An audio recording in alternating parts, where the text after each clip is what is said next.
Em uma caverna fria e escura, um homem extremamente machucado cai ajoelhado. Uma figura de manto verde ajuda o homem caído a levantar, perguntando se está tudo bem. Enquanto isso, é possível ver um grupo de pessoas com tochas e armas caminhando por uma caverna. Novamente, o rapaz desaba sobre o solo. Todo o grupo começa a se lastimar, se perguntando quantas pessoas já colapsaram até agora. Porém, mesmo ferido, ele se reergue e afirma que está tudo bem e que eles são a esperança do Império, pois o guerreiro Verne está com eles. Então vemos à frente de todo o grupo um guerreiro de cabelos curtos e prateados, vestido com uma enorme armadura. Ele diz que consegue ouvir a voz do homem, então pede para que o mesmo aguente um pouco mais. Esperançoso, o homem se levanta e logo responde que vai ficar bem. O guerreiro começa a pensar e cita que todos do grupo estão inquietos, complementando que o grupo de ataque foi formado por 74 pessoas. Entretanto, rangendo os dentes e cerrando os punhos de raiva, ele comenta que só restam 43 homens e que perdeu 31 companheiros. Então, em um flashback, é mostrado que durante a batalha vários cavaleiros foram abatidos por bestas mágicas. Se lamentando, ele continua preso em seus pensamentos, pois mesmo todos dando seu melhor, não foi possível proteger seus companheiros que foram abatidos. Conformado e com uma feição triste, ele diz que essa é a realidade, e todos já estavam preparados para isso, pois esse lugar é uma das 7 grandes masmorras maléficas, o núcleo antigo. Ao fundo, outro guerreiro chama Verne e pede para que o mesmo olhe para uma direção. Espantado, Verne vê à sua frente uma enorme porta, e em seus pensamentos comemora por finalmente chegarem no objetivo, explicando que esse é o fim da dungeon, e que essa é a última parada da exploração, e o fim de todos os valentes esforços. Esse local contém diversos tesouros e é onde fica a 36ª obra-prima criada pela humanidade, e por fim também é o lugar onde reside o chefe do local. Um enorme estrondo faz tremer toda a sala. Verne saca sua espada pedindo para que todos os cavaleiros fiquem em suas posições. Ele então ordena para que os escudeiros e cavaleiros fiquem em frente e pede para que os magos iluminem o lugar. As vibrações param e todos os magos usam magia de iluminação no local. Ao acender as luzes, uma enorme criatura se revela. A gigantesca criatura abre seus 4 olhos e Verne se põe diante dela. Olhando para o monstro ancestral em sua frente, o herói permanece em estado de choque. A besta se levanta e com uma pressão esmagadora congela todos ali presentes. Verne implora para que todos corram enquanto afirma que eles não possuem chance alguma de vencer. Um tempo se passa e vemos uma caveira conversando com a criatura gigante. A criatura explica toda a situação, confirmando que estava dormindo quando os humanos de repente invadiram e então ele os derrotou. A caveira questiona se era realmente só isso que ele tinha para dizer enquanto permanece imóvel. Respondendo que sim, o monstro ressalta que lutou contra 2 oponentes, sendo eles seu cansaço e os invasores. Ele continua e pede para que Patrick, o esqueleto, se acalme, pois ele estava exalando morte e raiva. Extremamente irritado, Patrick pergunta como iria se acalmar se mesmo o gigante sendo um mestre de dungeon, ele somente acordou quando os humanos já tinham invadido o local, afirmando que ele estava bocejando na frente dos inimigos e continua a reclamar com o ser ancestral. O esqueleto ressalta que todo o problema é a mentalidade de seu chefe e ao olhar para o lado pergunta o que a Renai acha sobre aquela situação. A mulher de cabelos brancos vestida de empregada diz não saber, mas afirma que está extremamente impressionada que seu mestre dominou os humanos somente com um bocejo e elogia a criatura. Vendo essa situação melosa, o cavaleiro Patrick se irrita ainda mais. Ele diz que deveriam somente desistir e que a masmorra está completamente acabada. O monstro gigante diz que ele deveria parar de se irritar e que se continuar assim os ossos dele vão apodrecer. As 7 masmorras que os humanos decidiram provisoriamente que seriam impossíveis de invadir, essa é uma delas. Esse é o núcleo antigo. Nesse mundo, os humanos invadem e conquistam com sucesso a maioria das masmorras locais habitados por criaturas hostis. Enquanto esses seres podem se preparar e atacar quando quiserem, os monstros só conseguem se defender. A repetição da guerra entre as 2 raças afeta negativamente e enfraquece o habitat dessas bestas. Durante um período, diversas dungeons foram conquistadas e outras criadas. No entanto, existem algumas que até mesmo os humanos não conseguiram dominar. Elas foram consideradas tão cruéis e misteriosas que foram chamadas de 7 masmorras maléficas.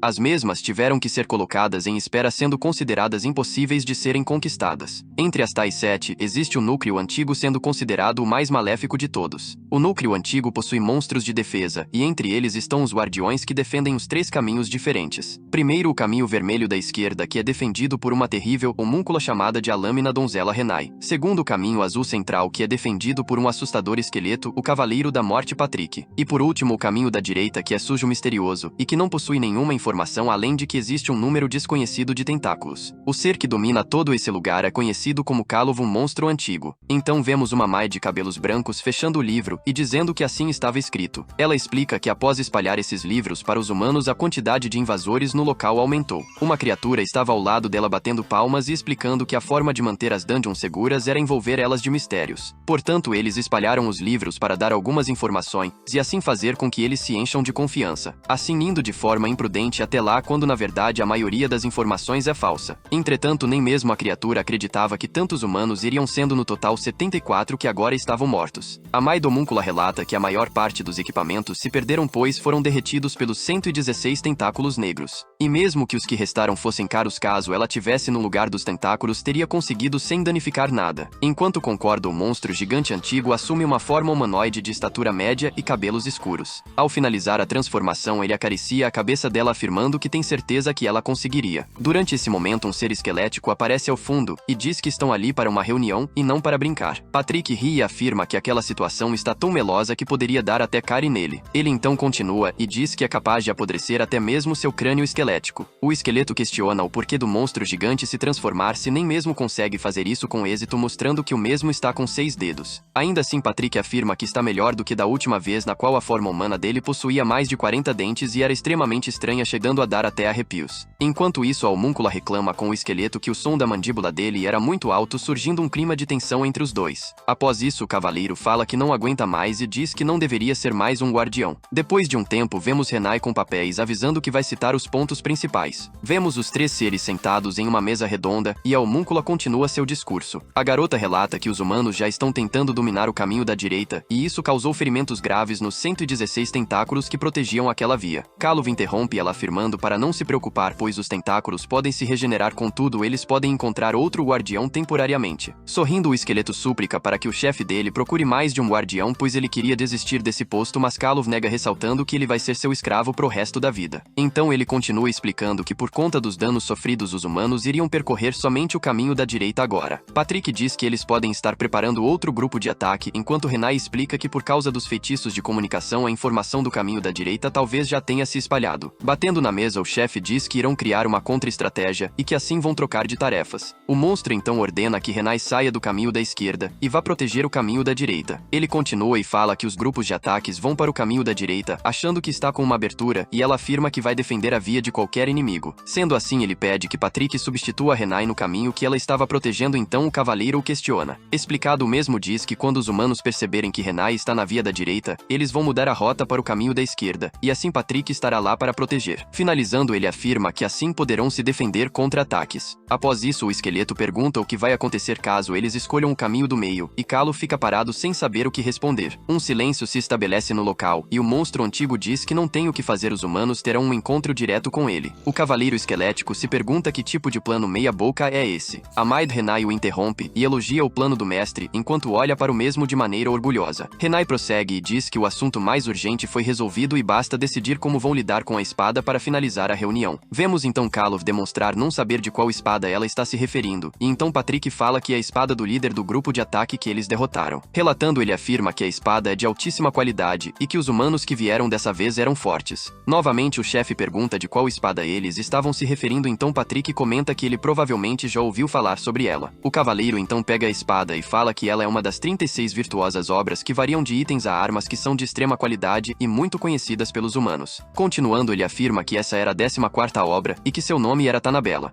Então, após se recordar, Calov relata que algumas delas estão no armazém deles. Vemos então que a lâmina que Renai usa é uma dessas obras. O esqueleto pergunta o que deviam fazer com a espada, enquanto afirma que não adianta entregar para qualquer criatura da masmorra, pois seria um desperdício. O mesmo então diz que o chefe deveria ficar com a espada, porém Calov nega, e diz que Patrick também usava espada, então poderia ficar com ela. Por um tempo, o esqueleto permanece imóvel sem acreditar e então questiona se aquilo era sério. Após a confirmação do mestre, o cavaleiro comemora e demonstra uma enorme felicidade, dizendo que não tem outra escolha a não ser aceitar. Esse é o núcleo demoníaco, um lugar terrível em que vive uma assustadora donzela homúncula, um cavaleiro da morte que exala terror, bem como o lugar onde reside um monstro antigo gigante. A reunião dá continuidade e Renai questiona o que deveriam fazer com o resto dos itens que eles obtiveram na batalha. Calov diz que vão usar o que puderem e os objetos que restarem vão ser usados de isca para atrair novas vítimas. Renai afirma que o mestre não precisa se preocupar, pois ela vai cuidar minuciosamente da distribuição. Entretanto, Patrick acredita que novamente ela vai fazer um trabalho mal feito e Calov diz para confiar nela. A homúncula começa a elaborar o que iriam fazer, já que nenhum monstro está precisando de equipamentos ou itens mágicos. Uma ideia então surge e ela sugere que deveriam comercializar as pedras de mana para os humanos e assim conseguir ouro. Então o chefe diz que já que assim ele iria até a vila humana. Os dois servos se espantam e de maneira eufórica Patrick sugere que é melhor que Renai vá enquanto a garota concorda rapidamente. O monstro então questiona o porquê de ele não ir e Patrick ressalta que ele é extremamente desastroso ao manter a forma humana. Ele então aponta que agora mesmo seu chefe está deixando sua cauda monstruosa aparente. Mesmo irritado, o monstro ancestral concorda e pede para que a Mai traga comida para ele. Vemos então Renai coberta por um manto andando em meio a uma linda floresta apreciando o tempo. Ela então assume uma feição mais infantil enquanto diz para seu lorde que já está indo. Após um tempo é possível ver Renai em uma joalheria com as pedras de mana sobre um balcão. Um enorme homem analisava as pedras mágicas que a garota havia levado e afirma que infelizmente não vai poder comprar elas. Com uma expressão ameaçadora, a menina questiona qual a razão para ele não comprar. Ele então pega uma pedra de mana de classe B mostrando que a mesma é pequena em comparação às que ela trouxe. Continuando, ele explica que um campeão comum levaria em torno de 10 anos para juntar o suficiente e obter uma dessas. E então ele relata que as que ela trouxe são de qualidade tão extrema que só podem ser usadas por magos de altíssimo nível. Para finalizar, ele afirma que um joalheiro que possui contrato com a família real, ou até mesmo uma torre de magia, poderia comprar essas pedras. A garota então pensativa afirma que a capital é muito longe e que o mais próximo é uma torre mágica. Ela cita que não queria ir até uma, porém já que é para seu mestre ela faria esse sacrifício. Então a garota logo se despede do homem e ele retribui dizendo para ela se cuidar durante a viagem. Antes dela sair, ele cita que ainda ficou uma pedra sobre o balcão. Agradecendo, a garota fala que isso é um presente pela informação e então se despede novamente saindo pela porta. Estranhando a atitude da jovem menina, ele ignora. Um tempo se passa e Renai finalmente chega à torre de magia e se depara com uma enorme estrutura. Um homem com um sobretudo recebe a garota. Ele cita que caso ela queira vender pedras de mana, ela poderia falar com o mestre da guilda e diz que vai guiá-la até onde ela está.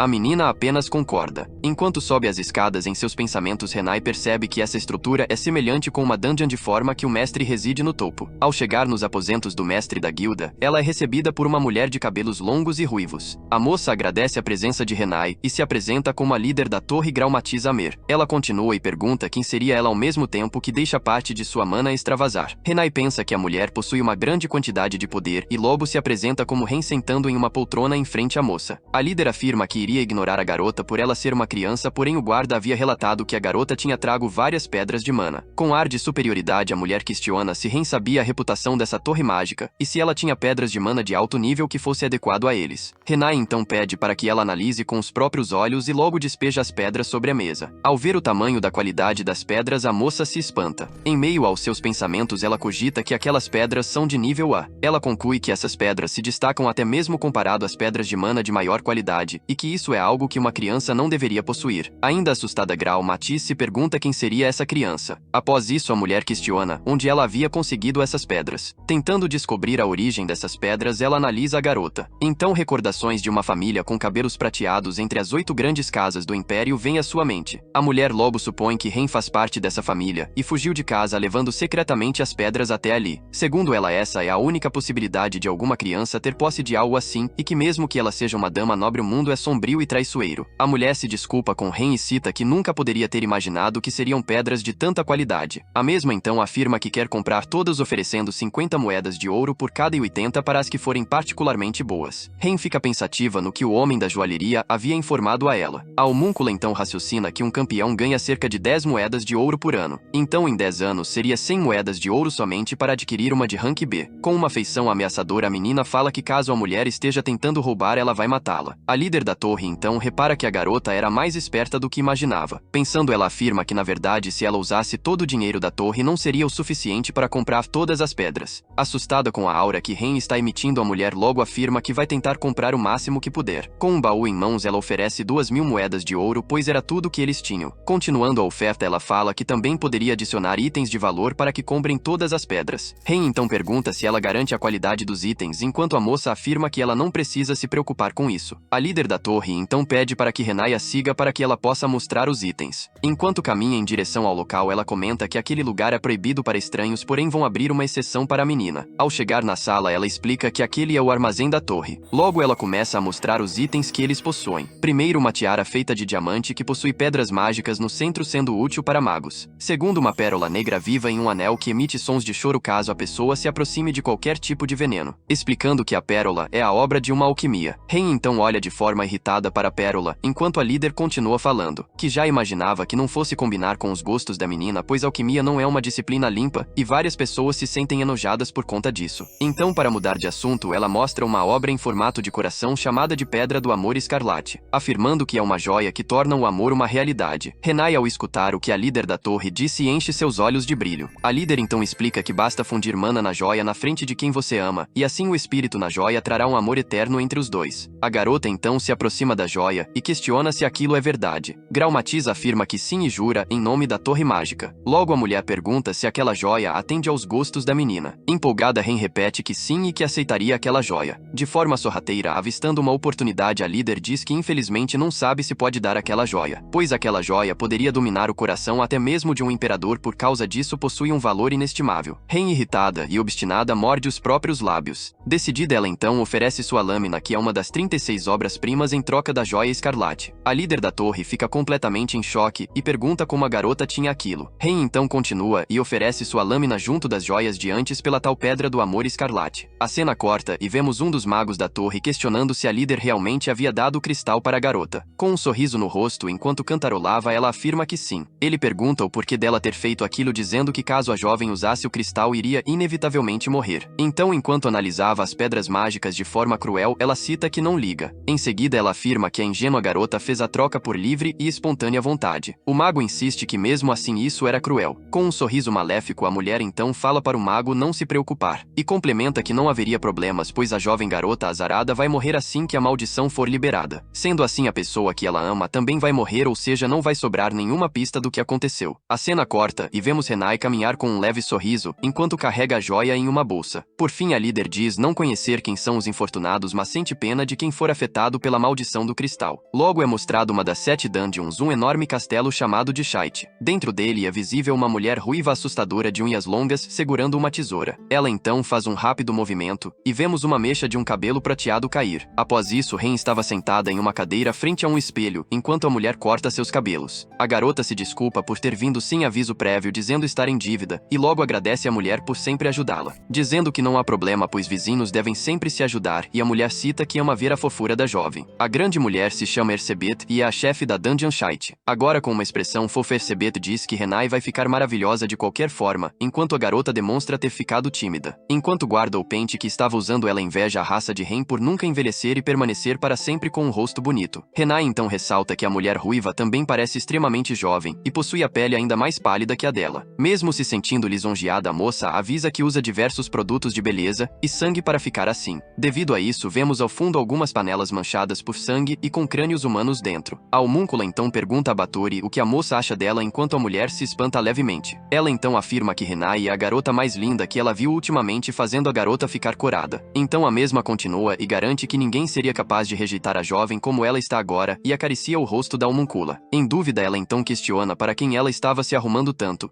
cogitando se Renai iria se declarar para alguém. A garota então afirma que sim, enquanto fica curada, olhando para o coração escarlate. Em estado de espanto, a moça logo questiona para quem ela faria aquilo. Com os olhos completamente apaixonados, ela logo diz que seria para seu Lord Kaluf. Ainda mais confusa, Batory pergunta se Renai estava fazendo algum tipo de piada. Confiante, ela diz que não havia brincadeira alguma e afirma que vai fazer isso. Enquanto bate na própria cabeça, ela indaga o que a menina viu nele, já que na visão dela o monstro não é nem um pouco atraente. Com uma expressão apaixonada, ela relata que gosta de várias coisas nele e complementa dizendo que ele é extremamente forte. Ela concorda com Renai e afirma que talvez ele seja o ser mais forte do mundo, porém tudo é negado pela enorme preguiça que ele possui. Por incrível que pareça, ela concorda e ainda diz que ele possui um enorme corpo e come como um guloso. Também diz que ele dorme o dia todo, é insensível e ainda por cima engordou mais ainda. A vampira incrédula pergunta se mesmo depois de tudo isso, ela ainda gosta do Lord Kaluf. Seus olhos brilham enquanto ela afirma que sim e que realmente gostava muito dele. Batory diz então entender e que não tem problema algum desejando que dê tudo certo. Ela apenas ressalta que Renai merecia algo melhor. Então ela pisca o olho e diz que a homúncula pode vir até ela caso Calluva rejeite. Agradecendo, a menina promete que vai conseguir e logo abraça a pedra em formato de coração. A cena corta então é mostrado um castelo gigantesco na capital imperial chamada de Liase. Vemos a aliança de subjugação de Dungeon em uma reunião. Um homem com uma expressão extremamente séria relata que o grupo de ataque do herói Verne Schultz talvez tenha sido aniquilado. Todos que estão em volta dele começam a tumultuar. Logo um nobre irritado se levanta e diz que o homem tinha dado a certeza que o guardião da Dungeon iria ser derrotado. Outro nobre cita que não encontraram os corpos, então como o mensageiro pode ter tanta certeza de que estavam mortos. Concordando, outra pessoa diz que o herói Verne nunca cairia diante de monstros. Um senhor está com suas mãos apoiando seu queixo enquanto mesmo olha para baixo. Reflexivo, ele pensa que todos que estão falando estão completamente errados. Em seu pensamento, ele diz que a Dungeon Núcleo Antigo não é grande nem complicada. Enquanto continua pensando que já se passaram 2 dias desde a última vez que ouviram falar deles pela última vez, então Verne provavelmente já está morto. Rangendo os dentes, o senhor questiona para o mensageiro onde estava a espada de Verne. O homem diz que a comunicação deles com o grupo de ataque foi cortada quando eles chegaram ao centro da masmorra. A não ser que chegassem àquela área, seria impossível recuperar a 14ª obra Tanabela. Uma enorme discussão se inicia e alguns dos que estão ali acreditam que deveriam se apressar e mandar um segundo grupo. Entretanto, outros acreditam que se nem Verne conseguiu, iriam só desperdiçar mais vidas. A discussão continua e um dos nobres diz que não deveriam desistir fácil, pois se Verne lutou deve ter ferido o chefe da masmorra. Durante a discussão, a maioria acha que deveriam reunir todas as forças e atacar enquanto eles estão se reorganizando. Então o senhor volta a olhar para baixo e começa a pensar. Com essa missão de ataque se perdeu um dos preciosos heróis e uma das obras-primas que pertencem à família real. Inquieto, ele pensa que se a segunda equipe falhar, sua cabeça está em perigo, mas caso também não façam nada, a família real vai ficar furiosa. Ele então alega que se Verne não conseguiu ferir gravemente o boss da Dungeon e se a equipe de ataque não causou grande impacto na Dungeon. Se isso tivesse acontecido, seria impossível conquistar o núcleo antigo independente de quantas vezes tentem. Um enorme silêncio permanece na sala, até que de repente uma figura desconhecida chega. Ele questiona o porquê de o velho pensar assim e argumenta que a masmorra seria facilmente conquistada. O senhor então se levanta eufórico e pergunta o que a Associação de Pesquisa Imperial está fazendo ali. Vemos então 3 pessoas vestidas com um manto com detalhe de olhos no peito. 2 deles estão com um capuz que cobre sua cabeça e esconde seus rostos, e o outro é um jovem baixo de cabelo roxo. Ele então pergunta se não sabem de quem são as ordens que eles seguem. Essas 3 pessoas fazem parte da Associação de Pesquisa Mágica Imperial, os 3 Olhos. O velho então se irrita e em seus pensamentos diz que a família real já começou a interferir. O jovem então continua seu discurso e esclarece que por causa dos 3 Olhos estarem ali, todos da sala pagarão seus pecados. Ele insulta os nobres e menciona que além de perderem um precioso herói, jogaram uma das obras-primas da majestade no covil inimigo. Um silêncio perpétua e todos que estão ali se mantêm de cabeça baixa e nervosos. Porém, ele fala que entretanto não poderia matar todos ali, e que se fizesse isso não teria ninguém para coordenar as incontáveis equipes de ataque do Império. Então o rei fez uma proposta para que todos ali possam sobreviver. Sorrindo, ele declara que eles irão atacar o núcleo antigo mais uma vez. O velho então questiona, pois nem mesmo o herói Verne conseguiu derrotar a masmorra. Ele então abre um sorriso perturbador e abre seus braços falando a palavra Nifrim. Todos da sala questionam a decisão enquanto ele afirma mais uma vez que vão usar Nifrim. O velhote diz se lembrar que Nifrim é um híbrido com muitos defeitos. Porém, o jovem de cabelos roxos afirma que não e que Nifrim é um produto muito bem sucedido. Ele continua e bate a mão na mesa enquanto aproxima seu rosto do senhor. Ele então explica do porquê Verne e sua equipe não ter conseguido sobreviver ao núcleo antigo, e que não é por eles serem fracos ou incompetentes. Faltava somente uma coisa para eles, algo que nem Verne nem sua equipe tinham. E quem possui esse algo é Nifrim, enquanto é mostrado um jovem de cabelos loiros. Voltamos a ver Calluva, que logo espirra comentando que está sentindo algo ruim. Ele diz sentir que uma grande tempestade se aproxima enquanto espirra mais uma vez, retornando à sua forma monstro. O mesmo lobo se pergunta se havia adoecido. Agora Calluva estava deitado sobre o chão relatando que estava com preguiça e que não queria mais patrulhar. Porém, ele lembra que os humanos podem aparecer a qualquer momento e que se não continuar, Patrick provavelmente vai dar outra bronca nele. Se lembrando do cavaleiro, ele expressa que mesmo sendo um esqueleto é bastante aterrorizante e assustador. Ainda murmurando sobre como não queria fazer isso, ele se levanta. Logo o monstro se recorda que a última vez que os humanos atacaram foi pelo caminho da direita, então ele se direciona para lá. Ao chegar no seu destino, Calluva se depara com os tentáculos que estavam se regenerando. O rapaz lamenta não conseguir fazer nada para ajudar, então ele continua seu patrulhamento. Ao chegar no quinto quarto é possível ver um monstro feito de enormes vinhas que se ligam a um núcleo chamado de antropófago. Analisando seus machucados, ele lembra que essa criatura se regenera sozinho caso seu núcleo esteja bem. Analisando mais de perto, ele reparou que o núcleo da criatura permanece intacto, então vai se recuperar sem intervenção. Ao descer de cima do monstro, ele explica que os problemas devem estar nos quartos restantes, pois nestes as bestas foram massacradas. Bocejando, ele diz que vai ter que discutir isso com Patrick, entretanto, só de imaginar que vai levar outra bronca já se arrepende. Vemos que o núcleo antigo é formado por 5 salas, sendo a quinta responsável por dar acesso aos 3 caminhos que por fim chegam nos aposentos de Kalov. Sonolento, Kalov afirma que pensará no resto depois, pois já checou o caminho da direita e o quinto quarto e estava tudo bem. Enquanto voltava, Kalov afirma ter terminado sua patrulha e que Patrick entenderia se ele fosse descansar. Porém, uma lâmina passa ao seu lado, quase o acertando. Quando a lâmina bate na parede, o monstro antigo começa a liberar sua aura, se preparado para o combate. O mesmo diz que agora que invadiram aquele local, ele teria que eliminar todos e logo se vira. Ao se virar, ele avista Renai pedindo desculpas. Ela explica que confundiu ele com um humano invasor. Pedindo desculpas novamente para Kalov, ele dispersa sua aura e logo confirma que era apenas sua subordinada. Afirmando que está tudo bem, o mesmo fala que apenas havia ficado surpreso. Ao observar a garota, ele repara que a mesma estava diferente do habitual. Orgulhosa e com os olhos brilhando, ela pergunta se estava bonita. Gaguejando e extremamente nervoso, o homem apenas cita que ela parecia estar vestida para uma ocasião especial. Nos seus pensamentos, Kalov se preocupa, supondo que a garota iria se demitir. Enquanto enrola o dedo sobre o próprio cabelo, ela confirma que estava sim vestida para uma ocasião especial. Logo então a menina pede para que Kalov a acompanhe. Ainda nervoso, o mesmo confirma e em seus pensamentos implora para que ela não esteja se demitindo. Após um tempo, vemos os dois em outro local da caverna. No centro do lugar é possível ver uma mesa e 2 cadeiras. Renai diz que aquele era um local secreto que somente ela conhecia na masmorra. Ela continua e pede para que o rapaz se sente enquanto ela vai buscar um chá. Obedecendo, ele segue até a cadeira e senta sobre a mesma. Ao servir o chá, Renai cita que antigamente só ela conhecia aquele local, porém agora é um segredo que os dois compartilham. Preocupado, ele continua implorando em seus pensamentos para que ela não se demita. Continuando, ela diz que já faz 80 anos que seu chefe a acolheu e pergunta se ele se lembra. Olhando para seu reflexo no chá, ele confirma que se lembra. É revelado que há 80 anos atrás mais de 1000 dungeons foram subjugadas e milhares de humanos invadiram o núcleo antigo. Nessa época foi quando Renai ganhou seu apelido e foi adotada por Kalov. Aliviado que ela não se demitiu, ele diz que a garota passou por muita coisa e pergunta se o olho direito dela estava bem. Ela diz que está feliz, pois novamente ele lembrou dos olhos dela. O homem então ressalta que sempre lembra. A garota afirma que está muito feliz de ter protegido ele por todo esse tempo. Kalov começa novamente a ficar nervoso e suar, citando que aquilo era semelhante a uma despedida. Tímida, a garota o chama pelo nome. Pensamentos em sua mente imploram para que ela não peça demissão. Enquanto sua cabeça só pensa nisso, de repente a menina enfim se declara e diz que gosta dele. Sem reação, ele pergunta o que ela havia falado. Com brilho nos olhos, ela então repete que ama ele e continua dizendo que pelos últimos 80 anos ela aguardava por esse momento. Completamente confuso, ele agradece por ela ter dito aquilo. Porém, ele começa a explicar que criaturas como eles estão sempre à beira da morte, e por isso ele acredita que nenhum dos dois quer que o outro viva o resto de sua vida na solidão. Apertando seu vestido, ela fala que sabia que ia ser assim. Ela reforça que apenas queria tirar o fardo que tanto pesava sobre ela. Ainda assim, a garota acha que a ideia de ser rejeitada após uma confissão era aterrorizante. Então, enquanto saca a joia do amor escarlate, ela afirma que quer ser amada por ele a qualquer custo. A homúncula chuta violentamente a mesa para longe e diz em frente a Kalov que iria se rebaixar a usar algo como aquilo. O rapaz pede para que a jovem se acalme. Com confiança, ela cita que com isso o desejo dela será realizado e mostra a joia para ele. Kalov arregala seus olhos e quando Renai ia inserir sua mana no objeto, o monstro ancestral libera uma pressão esmagadora. Toda sua aura começa a dominar e se espalhar por todo o lugar. A besta assume uma forma monstruosa e pergunta para Renai de forma amedrontadora se ela havia tentado matar ele. Paralisada, ela deixa o objeto que estava em suas mãos cair, fazendo o mesmo se despedaçar. Chorando, a menina se questiona sobre o que era aquilo. Observando, ela repara algo parecido como um vasto de escuridão preso à joia. Patrick sorri e elogia de forma debochada o seu mestre. Zombando de Kalov, ele anda em volta da criatura, dizendo estar procurando a consciência do monstro. Ele continua e cita que já não bastava amedrontar os humanos, ele conseguiu afastar até mesmo a sua serva. Enquanto ri maleficamente, ele alega que seu chefe não conseguiu nem mesmo conter a ira diante da Renai. Kalov permanece deitado com uma feição triste e com Patrick ao seu lado, o monstro pergunta o que deveria fazer. O cavaleiro diz que ele não deveria estar a questionando, já que ele não foi o causador de tudo isso. Ainda assim, ele cita que a culpa não é totalmente do seu mestre e ao mesmo tempo quebra um pedaço restante da joia.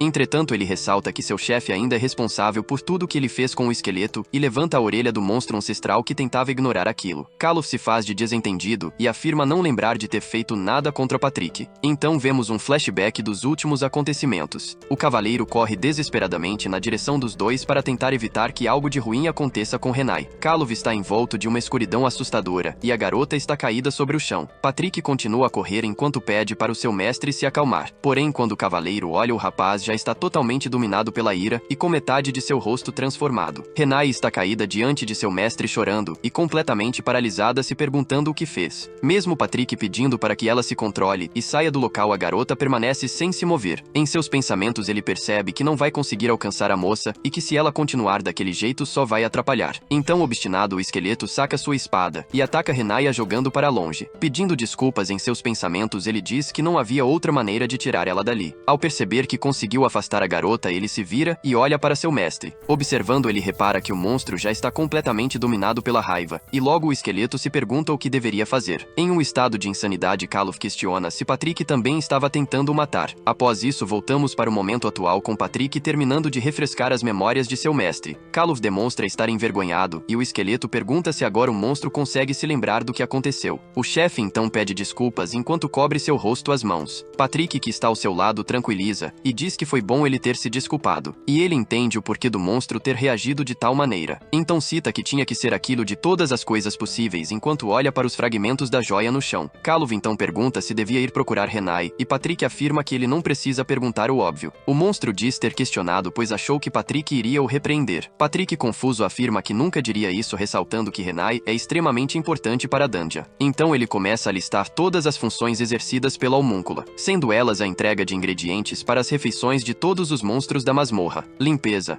restauração e reabastecimento de monstros e até instalação de armadilhas. Ela também gerenciava todo o sistema lucrativo da masmorra, e todos os outros aspectos de gerenciamento eram feitos por ela. O esqueleto também afirma que perder ela seria pior do que perder o próprio chefe. Kalof diz que já estava ciente, entretanto, ouvir tudo aquilo deixou ele mais chocado. Patrick pede para seu chefe que encontre e traga ela de volta a qualquer custo. Se for necessário, ele teria até que abaixar a cabeça e implorar para que ela volte, ou até mesmo beijar os sapatos dela. Enquanto escuta tudo isso e concorda, um monstro gigante polimorfa novamente para uma forma humanoide. O esqueleto então fala que se seu mestre for procurar, ela deveria levar um objeto, e logo estende a mão. Ele cita que aquilo é o de Meuron bracelete, que ajuda a estabilizar a mana. Continuando, ele afirma que Kalof não precisa saber os detalhes, apenas que a pulseira é bem cara. O chefe ainda permanece meio confuso sobre o que era aquilo. O cavaleiro então explica que não pode garantir que o efeito funcione plenamente, pois o monstro possui um enorme fluxo de mana. Ele mostra que novamente seu mestre está com 6 dedos e continua explicando que aquele objeto deve ao menos evitar que o corpo do monstro pulse mal na forma humana. O mestre olha para Patrick, citando que aquilo é um nível de preparação muito alto, como se ele soubesse que aquilo iria acontecer.